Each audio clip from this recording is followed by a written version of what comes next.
In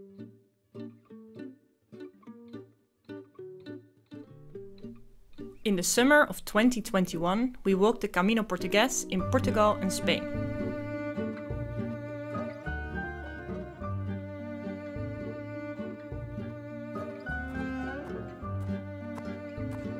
This is us, Mari and Eva, a historian and biologist from Amsterdam, disliking their 9-to-5 computer jobs. We did walk another Camino before and enjoyed the beautiful views and the experience of sleeping with smelly, snoring pilgrims in one room. But what made it really special was hearing the stories of the other people along the way.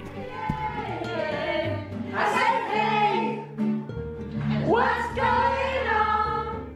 That's why this time we brought a camera and a notebook full of questions. We asked the people we met why they walked the Camino, how many blisters they had, if they found a lover on the way, and if walking the Camino for 2 weeks is really that life-changing.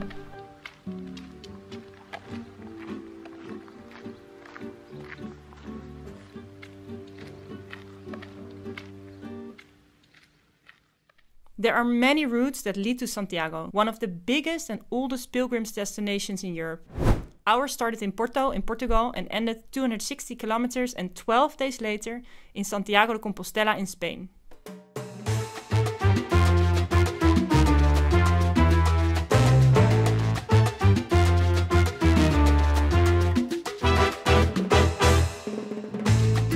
Before leaving Porto, we already lost our way twice.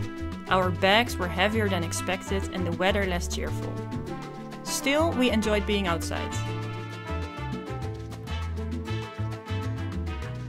After a while, we stumbled upon the Italian couple Giulio and Giulia.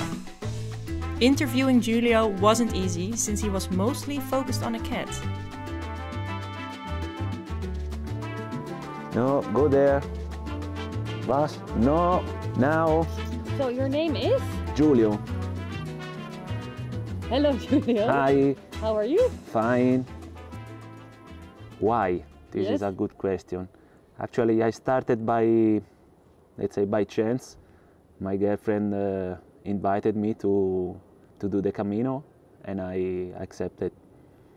Portugal, I've never been here, and the first Camino, and the first experience after the pandemic, so.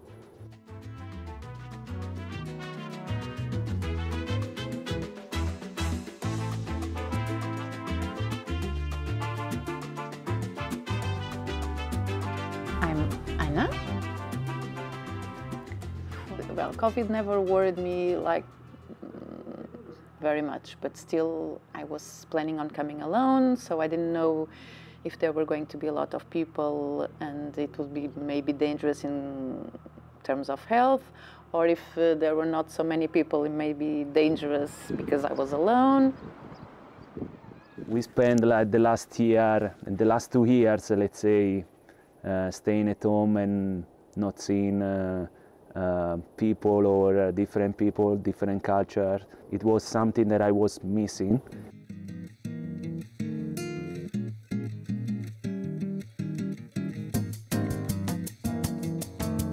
We left the ocean and turned inland following the many yellow arrows. We heard rumors about another girl named Eva on the Camino, and supposedly someone had fallen very much in love with her. So when we finally met her, we almost left her no choice than to talk with us.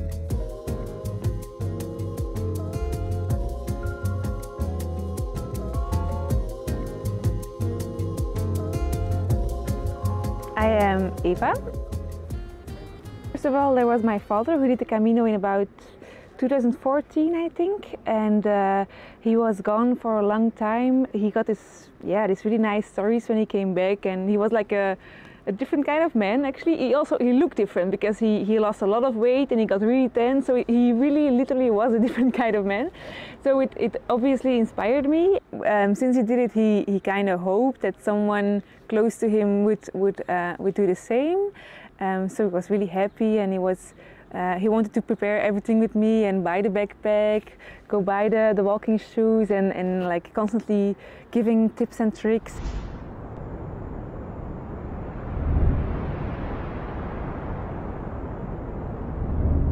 I'm a student. I love the fact that the Camino is a lifestyle because you have a goal to achieve each day, so an amount of kilometers to walk, and then you arrive and you are so satisfied. You just rest in bed and you know, like, you deserve it, and you achieved your goal, your small goal of the day.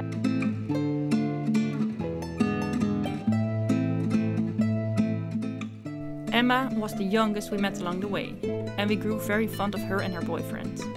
We didn't walk much together with them, since they always left at 6 in the morning.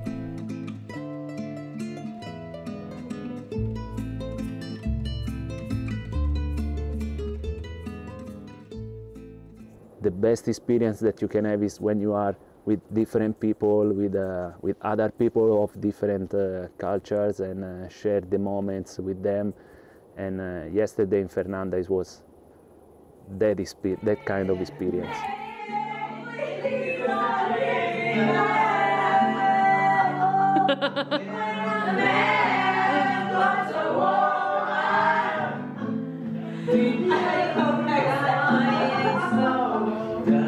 Because you feel like you belong to something even though you don't know anybody. That's so cool, yeah. You meet someone, oh, you're a pilgrim. You notice immediately that people are pilgrims.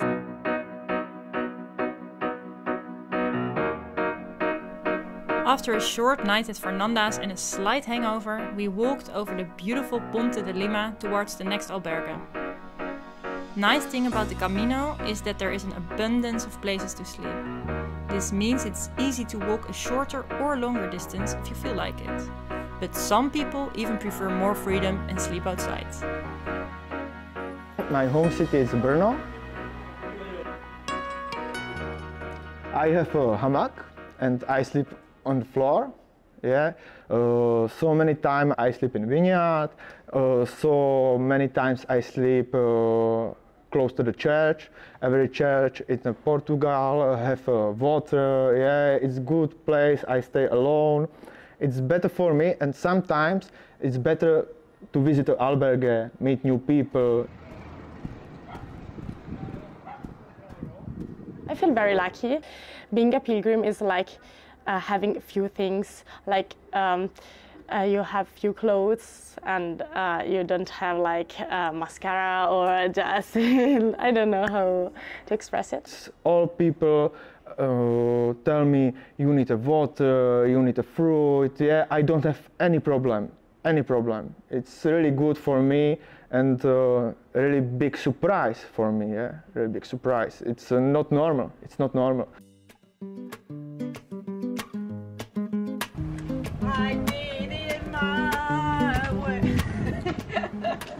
We had the same experience as Dominique. People were very hospitable, and so was the land we were walking through. Nothing better than fresh figs and apples. And we needed that because the hiking was tough. We chose to do long distances of around 30 kilometers a day, and the sun was burning after midday. 2 more kilometers, I think.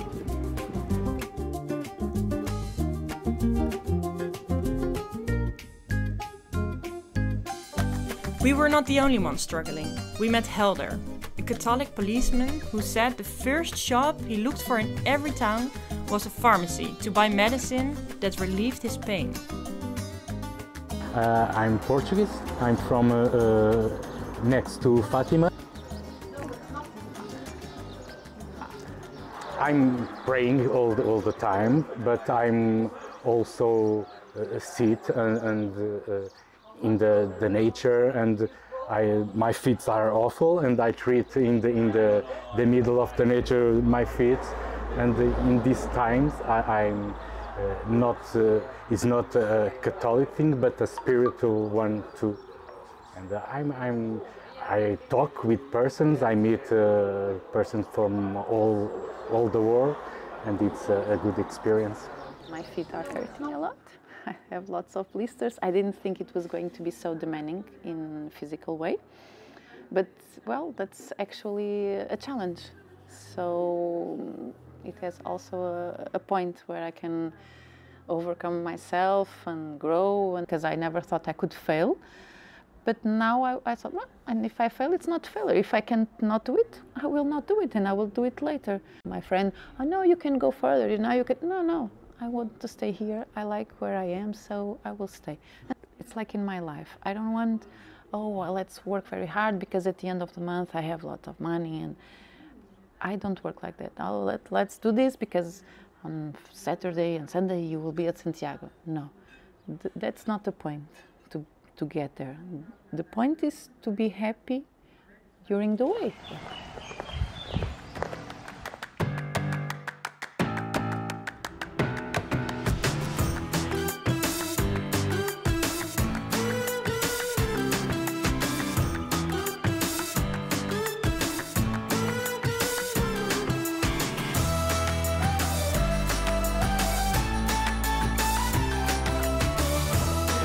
Salute. I had like a little romantic and really good friends from Portugal, Diogo. We was traveling with his sister and his nephew, and we walked together for about 3 days, but not always together. You go alone and you meet each other again, and you're in the same hostel. And on the last day, they had to walk faster because they had to arrive in Santiago 1 day before me. And so he was walking a couple kilometers in front of me, and he was leaving very, very nice notes for me every couple of kilometers. I don't know how much, but it was really nice. So he left them, and yeah, I was supposed to find them and meet them and collect them. It connected me with other people too, because apparently other pilgrims also saw the notes, and it was this whole love story from Diego for Eva, and they were making up their own stories because they read them, and it's like, oh wow, what happened? And they were making up their own version of the love story. And then at the end of the days in a albergue, and I was talking with Anya, and she asked, yeah, what's your name exactly? And I was like, my name is Eva. And she was like, what? Are you the Eva, like the Eva that Diego is in love with? And I was like, yeah, I am. And they were telling that the whole day they were following the notes, and they had such a nice day because of the notes. So it was really, really nice day, and I'm really happy the notes connected me and Diego and his family, but also me and like the people I met at the evening. Maybe same to all people is here. I have a problem. Yeah, I have problem. I need to maybe search new way in my life maybe.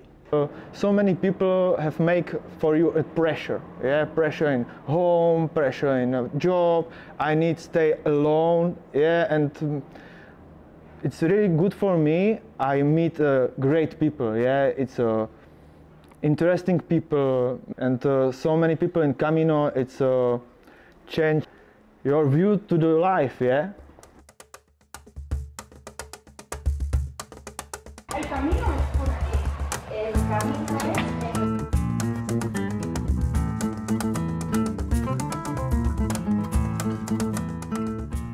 After crossing the border into Spain, it got very crowded with other pilgrims, and the albergues were sometimes full. To avoid big groups, we decided to alter our planning a bit and sleep in smaller sized cities like Arcade.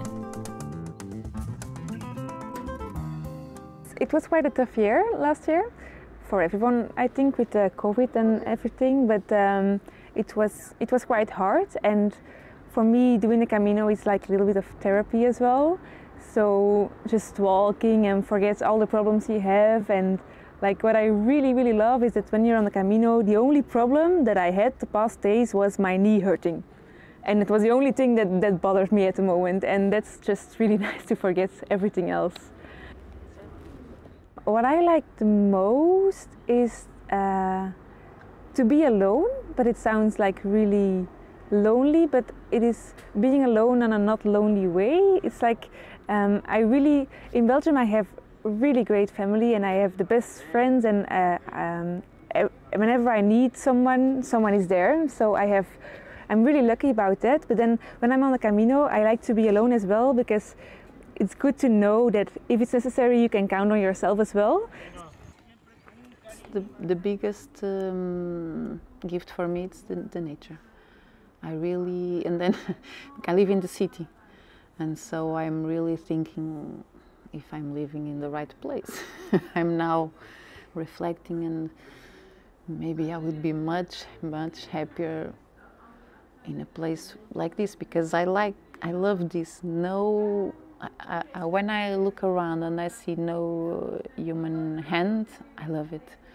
It's growing something inside, and maybe in some time I will have to change something in my life. She wasn't the only one who was thinking about changes. We slowly dared to admit to ourselves and others that we really wanted to start our own company in videography.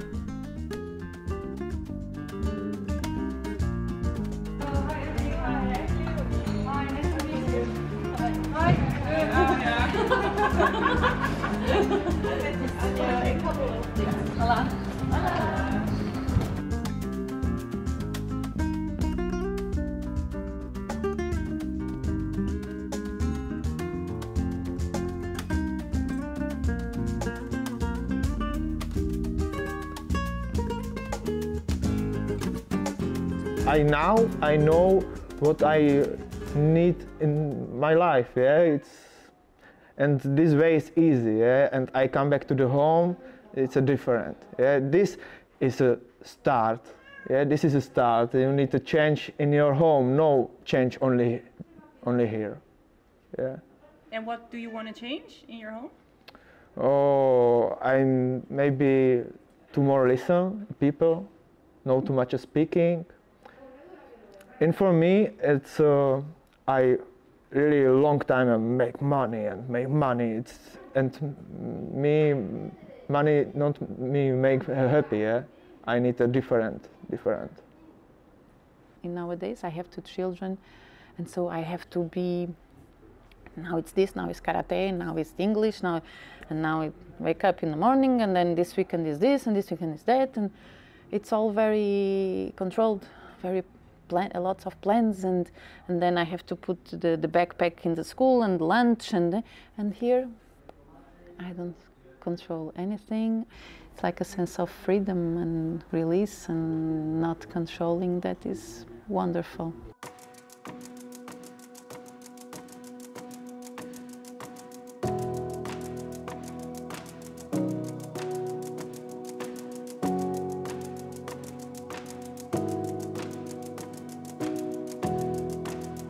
We were getting close to Santiago and decided to, instead of walking one long day, dividing the last part in 2 days.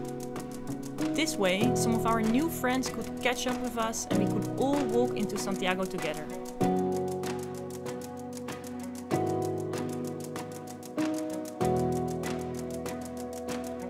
What do you expect from the moment when you arrive in Santiago? I think I cried a lot, yes, because I'm thinking about this, and I think in this moment, I don't know, it's joy and recap of all the Camino. I don't know, I'm expecting all the way. You have to go to Santiago! Oh, no time to lose!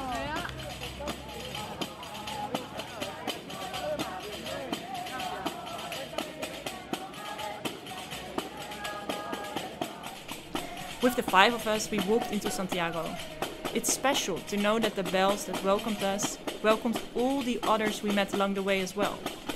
Julio, Anna, Emma, Dominique, Eva and Helder. And of course, countless pilgrims before us.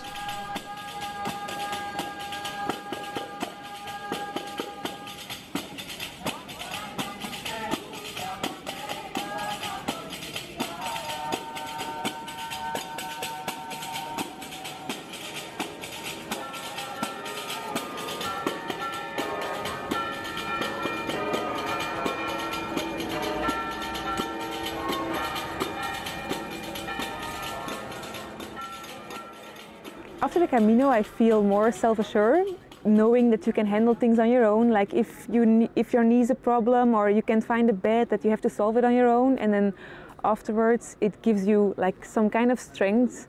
So I think in my life, I will do it couple times at moments where I feel I need the strength again.